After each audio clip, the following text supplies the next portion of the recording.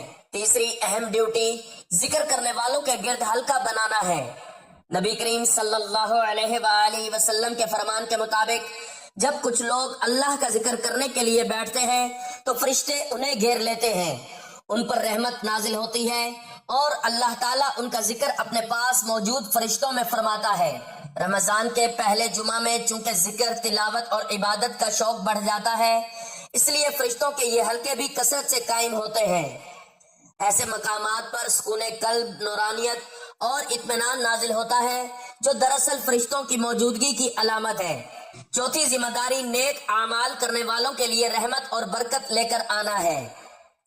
قرآن کریم میں ذکر ہے کہ فرشتے ایمان والوں پر اترتے ہیں اور انہیں خوشخبری دیتے ہیں۔ رمضان کے پہلے جمعہ میں یہ خوشخبری اس شکل میں ہوتی ہے کہ بندے کے دل میں نیکی کی رغبت بڑھ جاتی ہے، گناہ سے نفرت پیدا ہوتی ہے اور عبادت میں لذت محسوس ہونے لگتی ہے۔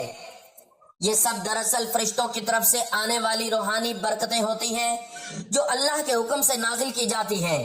پانچویں اہم ڈیوٹی استغفار کرنے والوں کے لیے مغفرت کی سفارش کرنا ہے۔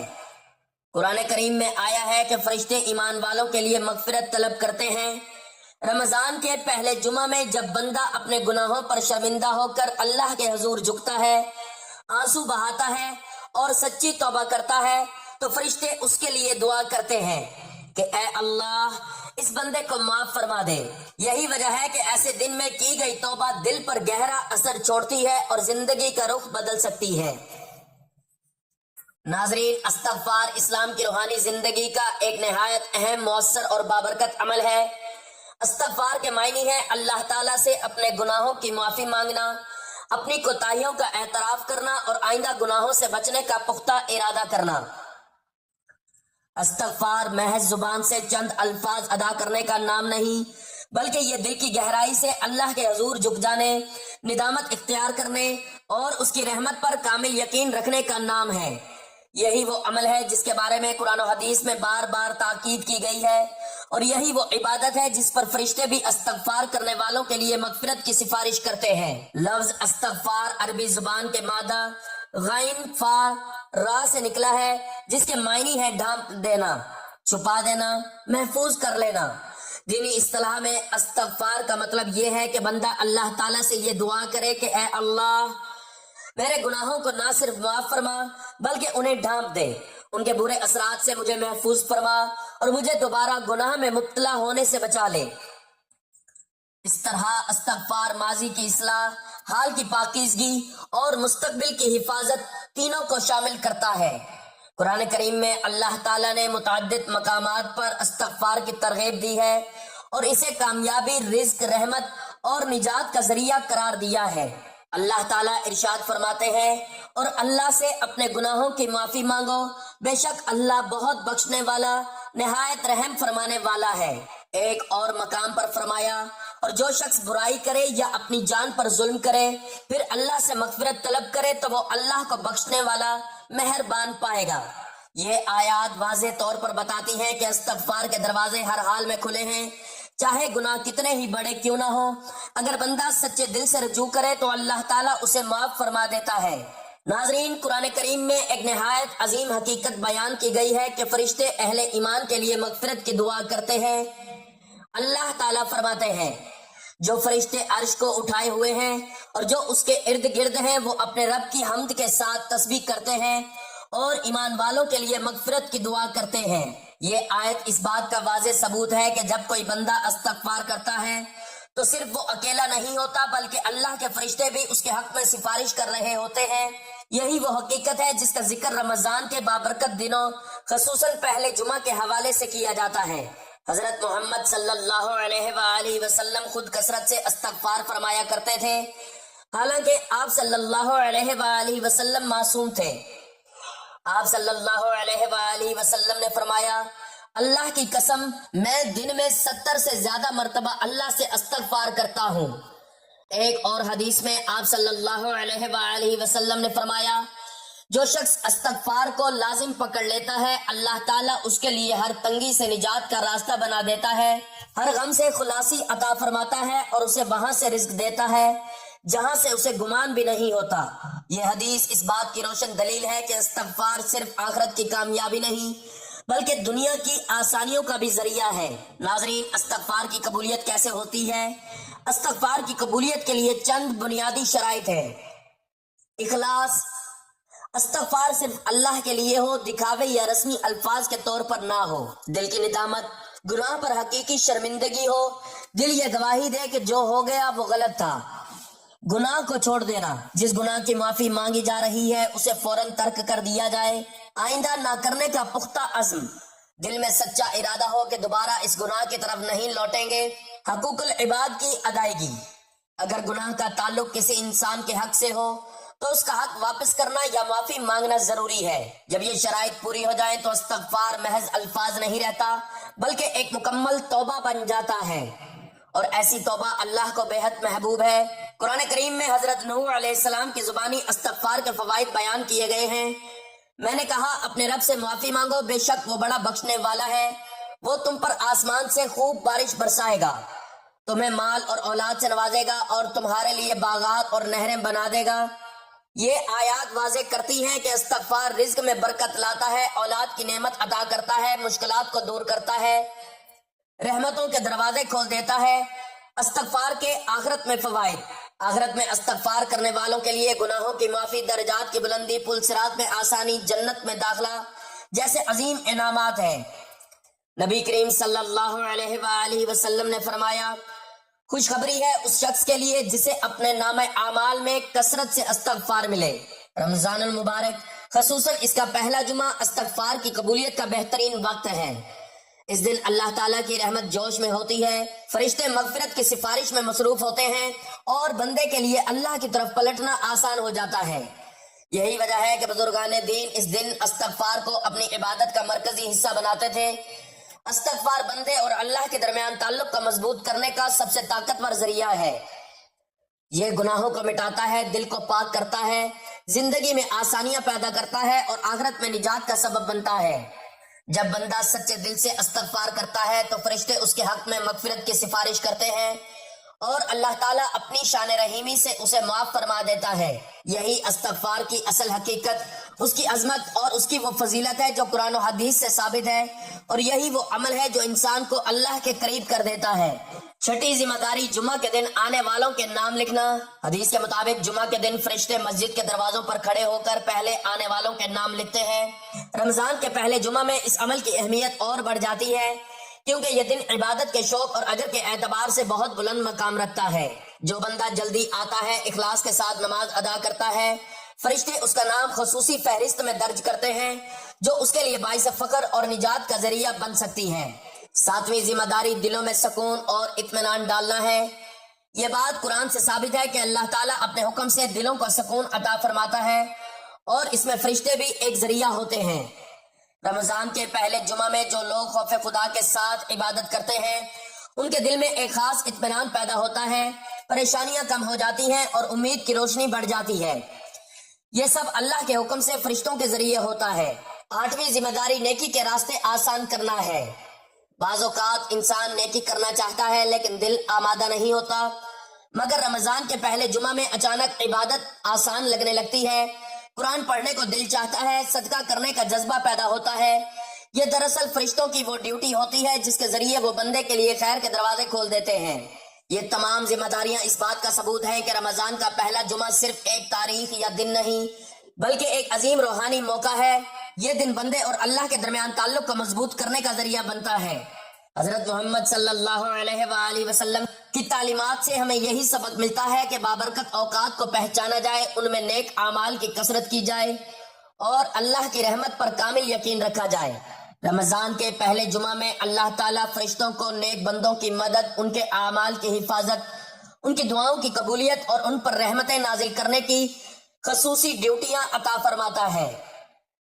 جو شخص اس دن کو غنیمت جان کر عبادت، توبہ اور ذکر میں مشغول ہو جاتا ہے وہ دراصل فرشتوں کی ان رحمت بھری ذمہ داریوں سے بھرپور فائدہ اٹھاتا ہے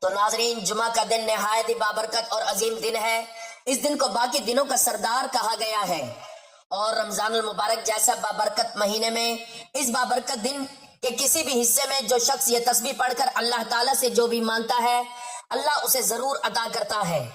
تو ناظرین، رمضان المبارک کے پہلے جمعہ کے دن آپ نے جو تسبیح پڑھنی ہے وہ اتنی عظیم ہے کہ اگر بندہ اسے خلوص دل کے ساتھ پڑھ کر اللہ سے دنیا کی کوئی بھی چیز مانگے تو اللہ تعالیٰ اس کے لیے ناممکن کو ممکن بنا دیتا ہے۔ اس کی برکت سے انشاءاللہ آپ کی زندگی بدل جائے گی۔ اللہ تعالیٰ آسانیوں کے ایسے راستے پر ڈال دے گا کہ بندہ تصور بھی نہیں کر سکتا۔ رمضان المبارک کا پہلا جمعہ وہ بابرکت دن ہے کہ جس میں اللہ تعالیٰ کی رحمتوں اور فضیلتوں کا انسان تصور بھی نہیں کر سکتا۔ اگر آپ چاہتے ہیں کہ اللہ تعالیٰ آپ کے حق میں بہترین فیصلے لکھ دے، آنے والا وقت آپ کے لیے کامیابیوں سے بھرا ہوا ہو، تو اس تسبیح کو لازمی پڑھیں، کیونکہ جب بندہ اس تسبیح کے ساتھ اللہ کے حضور جھکتا ہے تو اللہ اس کو کبھی خالی نہیں لوٹاتا۔ تو ناظرین، آج کے دور میں ہر انسان کسی نہ کسی پریشانی میں مبتلا ہے، ہر دل میں کوئی نہ کوئی حاجت چھپی ہوئی ہے۔ کوئی چاہتا ہے کہ اس کے پاس رزق کی پرواہ نہیں ہو، کوئی دولت اور آسودگی مانگ رہا ہے، کوئی بیماری میں مبتلا ہے اور صحت کاملہ چاہتا ہے، کوئی تنگ دست ہے اور اپنے حالات بدلنے کی اللہ سے مدد مانگ رہا ہے، کوئی قید میں رہائی کا طلبگار ہے، کوئی کسی ظالم کے ظلم کا شکار ہے اور اس ظلم سے نجات، کوئی بے اولاد ہے، اولاد کی نعمت کے لیے تڑپ رہا ہے، کوئی ایسا ہے جس کی شادی نہیں ہو رہی اور رشتوں کی پریشانی نے اسے بے چین کر رکھا ہے۔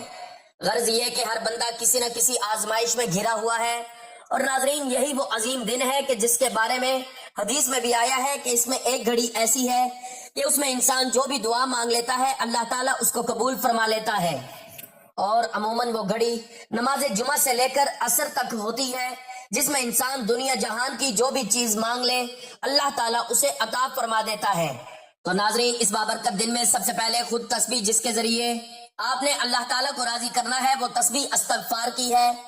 استغفار کی فضیلت اتنی عظیم ہے کہ نبی کریم صلی اللہ علیہ وآلہ وسلم نے فرمایا کہ جو بندہ کثرت سے استغفار کرتا ہے اللہ تعالیٰ اس کو اس کے وہم و گمان سے بڑھ کر عطا فرماتے ہیں اور اس کے لیے تمام بند راستے کھول دیتے ہیں۔ استغفار سے اللہ تعالیٰ راضی ہو جاتے ہیں، خوش ہو جاتے ہیں اور بندے کے مقدر میں عزت، دولت، کامیابی اور آسانیاں لکھ دیتے ہیں۔ تو ناظرین، رمضان المبارک کے پہلے جمعہ کے دن آپ نے درود پاک کے ساتھ استغفار کو اپنی زبان پر جاری رکھنا ہے۔ آپ یہ تسبیح جمعہ کے دن کسی نماز کے بعد پڑھنا چاہیں تب بھی افضل ہے، ورنہ جب جہاں جیسے آپ کو وقت مل جائے آپ نے اس تسبیح کا ورد جاری رکھنا ہے۔ اس کے لیے آپ نے سب سے پہلے دل میں سچی نیت کریں، یا اللہ، میں اپنی تمام ظاہری اور باطنی گناہوں سے توبہ کرتا ہوں اور تیری رضا و مغفرت چاہتا ہوں۔ نیت کرنے کے بعد حضور پاک صلی اللہ علیہ وآلہ وسلم کی ذات اقدس پر درود پاک کا نذرانہ پیش کرنا ہے۔ درود پاک آپ کوئی سا بھی پڑھ سکتے ہیں، آپ صلی اللہ علیہ وآلہ وسلم پڑھ لیں، آپ صلی اللہ علی محمد پڑھ لیں، یا آپ نماز والا درود ابراہیمی پڑھ لیں جس کی اہمیت و فضیلت بہت زیادہ ہے۔ ثواب کے طور پر ایک مرتبہ میرے ساتھ بھی پڑھ لیں، اللہم صلی علی محمد وعلی آل محمد کما صلیت علی ابراہیم وعلی آل ابراہیم انک حمید مجید، اللہم بارک علی محمد وعلی آل محمد کما بارکت علی ابراہیم وعلی آل ابراہیم انک حمید مجید۔ درود پاک پڑھنے کے بعد آپ نے ہاتھوں میں ایک تسبیح پکڑ لینی ہے اور اس تسبیح کے دانوں پر استغفر اللہ ربی من کل ذنب واتوب الیہ کا ورد کرنا شروع کر دینا ہے۔ آپ نے استغفار کا یہ عمل دل میں ندامت، آنکھوں میں نمی اور احساس کہ واقعی اللہ کے سامنے کھڑا ہوں لاتے ہوئے اس کو 313 مرتبہ پڑھ لینا ہے۔ اگر یہ استغفار پڑھنے میں آپ کو دقت محسوس ہو تو آپ نے صرف استغفر اللہ پڑھ لینا ہے۔ ناظرین، استغفار جو بھی پڑھے لیکن تعداد میں کمی بیشی نہ ہو۔ اللہ تعالیٰ فرماتے ہیں اور اللہ سے مغفرت مانگو، بے شک اللہ بہت بخشنے والا نہایت مہربان ہے۔ یہ تسبیح مکمل کرنے کے بعد چند لمحے خاموش ہو کر اپنے گناہوں کو یاد کریں، دل ہی دل میں اقرار کریں، اللہ کے سامنے عاجزی اختیار کریں۔ یہ وہ لمحہ ہوتا ہے جب فرشتے مغفرت کی سفارش کرتے ہیں۔ قرآن میں ہے، فرشتے ایمان والوں کے لیے مغفرت طلب کرتے ہیں۔ یہ تسبیح مکمل کرنے کے بعد آپ نے 21 مرتبہ یہ دعا پڑھ لینی ہے، اللہم اغفر لی ورحمنی وتب علی انک انت التواب الرحیم۔ ترجمہ، اے اللہ مجھے بخش دے، مجھ پر رحم فرما، میری توبہ قبول فرما، بے شک تو ہی بہت زیادہ توبہ قبول کرنے والا، نہایت رحم فرمانے والا ہے۔ 21 مرتبہ یہ دعا پڑھنے کے بعد آخر میں اتنا ہی درود پاک پڑھنا ہے جتنا عمل کے شروع میں پڑھا تھا۔ یہ وظیفہ صرف زبان کا نہیں، دل کا عمل ہے۔ جب بندہ سچے دل سے استغفار کرتا ہے تو فرشتے اس کے لیے دعا کرتے ہیں، اللہ تعالیٰ کی رحمت کے دروازے کھول دیے جاتے ہیں، گناہوں کے اثرات مٹنے لگتے ہیں۔ حضرت محمد صلی اللہ علیہ وآلہ وسلم نے فرمایا، خوشخبری ہے اس شخص کے لیے جسے اپنے نامہ اعمال میں کثرت سے استغفار ملے۔ ماہ رمضان المبارک کے پہلے جمعہ میں تسبیح کا یہ عمل، گناہوں کی معافی، دل کے بوجھ کا ہلکا ہونا، رزق میں برکت، پریشانیوں سے نجات، دعا کی قبولیت، فرشتوں کی مغفرت کی سفارش، آخرت میں درجات کی بلندی، اپنے رب سے معافی اور آسمان سے رحمت برسانے کا بہت ہی بہترین موقع ہے۔ اس عمل کے بعد کوشش کریں انسانوں کو معاف کر دیں، گناہوں کی عادت چھوڑ دیں اور استغفار کو اپنی زندگی کا حصہ بنا دیں۔ یہ تسبیح کوئی جادو نہیں بلکہ اللہ سے سچی واپسی ہے۔ جب بندہ استغفار کرتا ہے تو وہ زمین پر جھکتا ہے، آسمان پر فرشتے اس کے حق میں اٹھ کھڑے ہوتے ہیں اور اللہ اپنی شان رحیمی سے معاف فرما دیتا ہے۔ ناظرین، رمضان کے پہلے جمعہ کا دن دراصل پوری امت کے لیے اللہ کی طرف پلٹنے، دلوں کی اصلاح اور نیتوں کی تجدید کا سنہری موقع ہوتا ہے۔ یہ وہ بابرکت گھڑی ہے جس میں ایک لمحے کی توبہ، ایک مرتبہ کی حاضری اور ایک سچی نیت بندے کی زندگی کا رخ بدل سکتی ہے۔ حضرت محمد صلی اللہ علیہ وآلہ وسلم کی تعلیمات ہمیں یہی سبق دیتی ہیں کہ اللہ کے قریب ہونے کے لیے کثرت کی نہیں بلکہ اخلاص کی ضرورت ہے۔ جو شخص اس دن اللہ کو یاد کر لیتا ہے وہ دراصل اپنی دنیا و آخرت سنوارنے کی بنیاد رکھ دیتا ہے۔ یہ دن ہمیں یاد دلاتا ہے کہ اللہ کی رحمت ہر وقت بندے کی منتظر رہتی ہے، بس شرط یہ ہے کہ بندہ خود اس کی طرف رجوع کرے۔ دعا ہے کہ اللہ تعالی ہمیں اس بابرکت دن اور اس بابرکت مہینے میں نیک اعمال سننے، سمجھنے اور ان پر عمل کرنے کی توفیق عطا فرمائے۔ میرا سنانا اور آپ کا سننا اپنی بارگاہ میں قبول و منظور فرمائے۔ اللہ تعالی ہم سب کے دلوں کی مرادیں پوری فرمائے اور اس مبارک ماہ میں مبارک دن کے صدقے ہمارے گناہوں کو معاف فرمائے، ہماری خطاؤں کو درگزر فرمائے اور ہمارے دلوں میں جو جائز خواہشات ہیں ان کو پورا فرمائے۔ آمین ثم آمین۔ ناظرین، گزارش ہے کہ اللہ تعالیٰ کے 99 ناموں میں سے کوئی ایک نام لکھ کر کمنٹس میں ضرور شیئر کریں۔ اللہ تعالیٰ ہم سب کا حامی و ناصر ہو۔ آمین۔ جزاک اللہ۔